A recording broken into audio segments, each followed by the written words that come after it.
YCP చేస్తున్న DSC ఆరోపణలపై MLC Kancharla Srikanth, AP shop chairman Ravi Naidu తీవ్రంగా ఖండించారు. కూటమి ప్రభుత్వం పారదర్శకంగా డిఎస్సీ నియామకాలు చేపట్టిందని, ఉద్యోగాల భర్తీలో ఎలాంటి అవినీతి జరగలేదని స్పష్టం చేశారు. డిఎస్సీ ప్రక్రియను అడ్డుకోవడానికి వైసీపీ కోర్టులను ఆశ్రయించిందని, నిరాధార ఆరోపణలతో యువతను తప్పుదోవ పట్టించే ప్రయత్నం చేస్తోందని విమర్శించారు.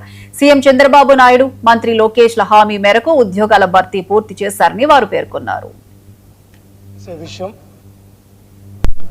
నిజంగా చింతించాల్సిన విషయం. ఒక పక్క రాష్ట్రం అభివృద్ధి జరుగుతోంది, పరిశ్రమలు వస్తున్నాయి, పెట్టుబడులు వస్తున్నాయి, లా అండ్ ఆర్డర్ కంట్రోల్లో ఉంది. అదేవిధంగా ఈరోజు ఎక్కడ చూసినా అన్ని వర్గాల ప్రజలు ఆనందంగా ముందుకు సాగుతూ ఉన్నారు.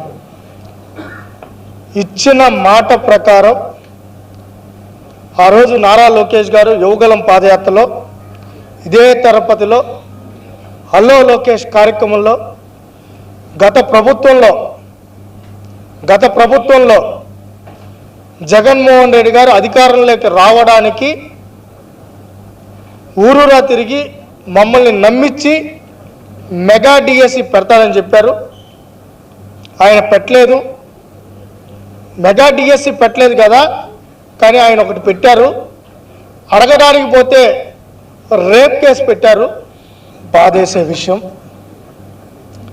వైఎస్ జగన్మోహన్ రెడ్డి గారు, అట్లాగే వారి పార్టీ ఎమ్మెల్సీలు, ఇతర నాయకులందరూ కూడా డిఎస్సి 2025 మీద ఎటువంటి దుర్మార్గమైన, నీచమైన ఆరోపణలు చేస్తున్నారో మనం చూస్తూ వస్తున్నాం.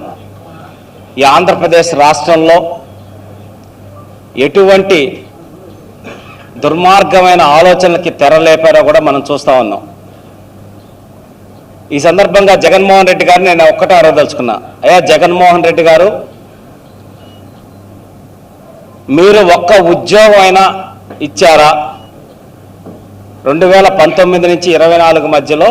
అదేమంటే నేను సచివాలయం ఉద్యోగం ఇచ్చామని చెప్పి తప్పిస్తే, లేకపోతే ఎంటెక్ బీటెక్లు చేసిన వాళ్ళకి నేను 5,000 రూపాయలు వాలంటీర్లు ఉద్యోగాలు ఇచ్చానని చెప్పి తప్పిస్తే, ఏదైతే 2019 ఎన్నికల ముందు మీరు ఇచ్చిన హామీ ప్రతి సంవత్సరం జనవరి 1వ తారీఖున జాబ్ క్యాలెండర్ రిలీజ్ చేస్తారని చెప్పనేసి మీరు